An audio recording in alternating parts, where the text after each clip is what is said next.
Kwami et le vaudou de fer. Au cœur d'un village africain, niché au milieu de la jungle dense, vivait un jeune homme nommé Kwami. Dès son plus jeune âge, Kwami a affronté d'innombrables défis. Ses parents étaient décédés lorsqu'il n'était qu'un enfant, le laissant orphelin sous la garde de sa grand-mère âgée, Mamalina. La vie dans le village était une tapisserie tissée de fils de lutte et de résilience. La chaleur étouffante du soleil battait sur les toits de chaume, tandis que la dense canopée des arbres murmurait des secrets d'anciens esprits. Les villageois travaillaient dans les champs du lever au coucher du soleil, leur corps fatigués témoignant de la rudesse de leur existence. Mais au milieu de la routine quotidienne, Kwami trouvait du réconfort dans les histoires des anciens esprits chuchotés par les anciens du village. Des contes de dieux et de déesses qui parcouraient la terre, façonnant les destins et testant les âmes mortelles. Un esprit, en particulier, capturait l'imagination de Kwami, le vaudou de fer. La légende racontait que cette puissante divinité résidait au cœur de la jungle, gardant les secrets de la force et de la résilience. Il était un sentinelle silencieux, veillant sur la terre et son peuple avec une vigilance inébranlable. Mais sa protection avait un prix, et seuls les braves osaient solliciter son aide. À mesure que Kwami grandissait, il faisait face à des difficultés croissantes. Le village était ravagé par la famine, et la maladie balayait ses habitants comme une tempête impitoyable. Déterminé à sauver son peuple, Kwami entreprit un voyage périlleux au cœur de la jungle pour trouver le sanctuaire du vaudou de fer. La jungle était un labyrinthe de lianes entremêlées et d'arbres immenses, ses profondeurs grouillant de vie et de danger. Les pas de Kwami résonnaient dans le silence, chaque frémissement de feuilles lui envoyant des frissons dans le dos. Mais il continua, guidé par un feu intérieur qui brûlait de plus en plus vif à chaque pas. Les jours se transformèrent en nuit, et pourtant, Kwami continua, animé par un sentiment de but qui défiait l'obscurité qui rôdait dans les ombres.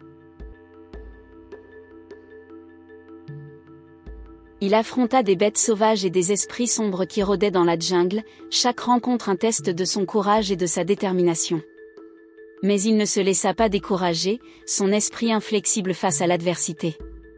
Enfin, après ce qui semblait être une éternité, Kwami atteignit le sanctuaire sacré caché au cœur de la jungle. Il se tenait au milieu d'une clairière baignée de clairs de lune, ses pierres anciennes érodées par le passage du temps. Les mains tremblantes, Kwami offrit ses prières au vaudou de fer, le suppliant de l'aider à sauver son village. Dans le silence de la nuit, Kwami sentit une montée d'énergie parcourir ses veines, comme si l'essence même de la divinité s'était fusionnée à la sienne. C'était un moment de transcendance, une communion entre le mortel et le divin qui transcendait les frontières du temps et de l'espace. Armé d'une force et d'un courage renouvelés, Kwami émergea de la jungle tel un guerrier renaissant, ses yeux brillants de détermination. Avec le vaudou de fer à ses côtés, Kwami entreprit le difficile voyage de retour vers son village, traversant à nouveau les dangers de la jungle avec une détermination sans faille. Les murmures de la forêt semblaient cette fois-ci apaisés, comme si même la nature reconnaissait la force qui l'accompagnait. À son retour au village, Kwami fut accueilli avec des acclamations et des chants de joie. Les villageois se rassemblèrent autour de lui, reconnaissant pour sa bravoure et sa détermination à les protéger. Mamalina, sa grand-mère bien-aimée, le serra dans ses bras avec tendresse, ses yeux brillants de fierté. « Tu es le véritable héros de notre village, Kwami, » déclara Mamalina d'une voix émue. « Tu as ramené l'espoir là où il y avait le désespoir, et la lumière là où il y avait les ténèbres. » Kwami sourit humblement, reconnaissant pour la protection et la force que le vaudou de fer lui avait accordée.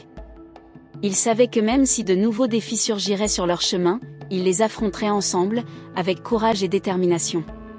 Et ainsi, l'histoire de Kwami et du vaudou de fer devint une légende dans le village, une histoire de bravoure et de résilience transmise de génération en génération. Car même dans les moments les plus sombres, la lumière de l'espoir brillait toujours, guidant ceux qui osaient croire en elle vers un avenir meilleur. La morale de l'histoire de Kwami et du vaudou de fer est profonde et porte sur plusieurs aspects de la vie humaine et de la société. À travers le récit de Kwami, nous découvrons des leçons importantes sur la force intérieure, la persévérance, la solidarité communautaire, et la capacité à surmonter les défis grâce à la foi et à la détermination. Tout d'abord, la force intérieure et la persévérance sont mises en avant tout au long de l'histoire. Kwami, malgré les nombreuses épreuves auxquelles il est confronté, puise sa force dans sa détermination à protéger son village et à surmonter les obstacles. Son voyage au sanctuaire du vaudou de fer symbolise la quête intérieure de force et de courage face à l'adversité. Cette leçon nous rappelle que même dans les moments les plus sombres de nos vies, il est essentiel de puiser dans nos réserves intérieures de détermination et de foi pour avancer.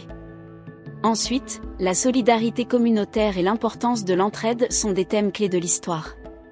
Kwame ne se contente pas de chercher de l'aide pour lui-même, mais il entreprend son périple dangereux pour sauver son village tout entier. Une fois revenu avec le soutien du vaudou de fer, il guide les villageois vers un avenir meilleur en travaillant ensemble pour surmonter les difficultés. Cela souligne l'importance de la solidarité et du soutien mutuel dans la résolution des problèmes et dans la construction d'une communauté forte et unie. La foi et la détermination de Kwame incarnent également la capacité de l'homme à trouver des réponses et des ressources au-delà de ce qui est immédiatement visible. Le vaudou de fer, divinité symbolique, représente ici la force intérieure et spirituelle que l'on peut trouver en se connectant à des croyances et des valeurs profondes. Cela met en lumière l'importance de la foi, non seulement dans un sens religieux, mais aussi en tant que source de force et de motivation pour surmonter les défis de la vie. Enfin, la persistance de Kwame face aux obstacles représente un message d'espoir et d'inspiration pour chacun de nous. Son histoire rappelle que même lorsque les temps sont difficiles et que les défis semblent insurmontables, la résilience, la détermination et la foi en quelque chose de plus grand peuvent nous aider à traverser les moments sombres et à créer un avenir meilleur. En résumé, l'histoire de Kwame et du vaudou de fer nous enseigne que la force intérieure, la solidarité communautaire, la foi et la persévérance sont des qualités essentielles pour surmonter les obstacles et créer un avenir meilleur, même dans les situations les plus difficiles.